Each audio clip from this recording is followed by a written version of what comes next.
So in today's video, what we're going to be talking about is how to overcome the post iOS 14 apocalypse. Now, despite the changes being over 12 months ago, we're still actually having conversations with business owners and prospects today who are still struggling with the changes that took place on iOS 14. Now, if you're not aware, the changes that took place on iOS 14 meant that the users of Apple phones were able to opt out of being retargeted with advertisement. Apple have allowed them to not see advertisements from brands or businesses, which is great for user experience, but as an advertisement agency and brands such as yourself, this has been a huge pain in the ass, and I've heard time and time again that businesses have started to die or the ads have just not been performing after the iOS update. So in this video, we're going to talk through a couple of things that are really going to help you bring your ads back to life. A couple of changes that you can make to your ads and your business manager to just really get the most out of the Facebook ad platform. Because ultimately, despite a lot of people jumping ship and going to the likes of TikTok or Google Ads, which is fine, the Facebook ads platform still does work very, very well.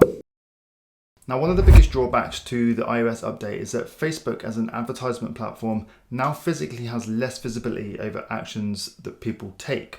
So, for example, if you are a brand or a store and you're sending traffic to your website and you want to be able to retarget everyone that added to cart, it's going to be a little bit more difficult because if they're on iOS and they have opted out, you're not going to be able to do that.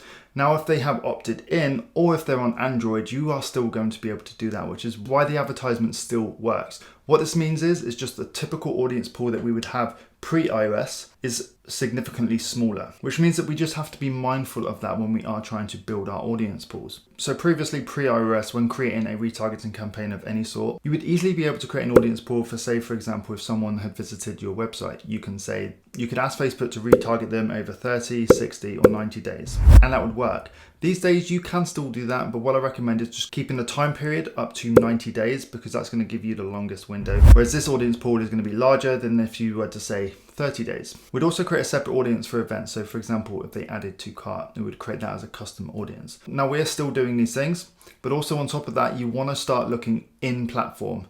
Now I've spoken about off platform, but now we need to start looking at in platform. So things like video views, exposure to Facebook pages or Instagram pages, or even on-platform shopping ads. Okay, we want to create audience pools for each one of these things, and we end up with a list of audiences that we can target. Okay, so now when we're creating ads to retarget to people that have visited our site, added to cart, or even engaged with us, what we want to do is we want to stack all of those into one single audience. So typically we say don't stack things, but in this instance, we're going to be stacking all of those custom audiences.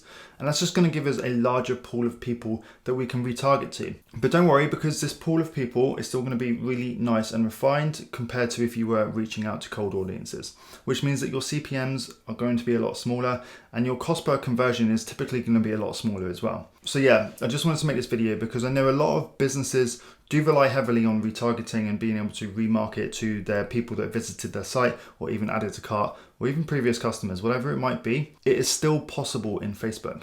Yes, things have become a little bit more difficult, but it's not impossible. And if you implement these things that I've said to you today, you're gonna have a much better, higher success rate than if you weren't. So if you've got any questions, please do let me know down in the comments. If you found this valuable, please give it a thumbs up. I'd really appreciate it. And if you haven't subscribed to the channel yet, I would appreciate that too. Now have a great day. There's more videos coming up on the end screen and I'll see you in the next video. Bye.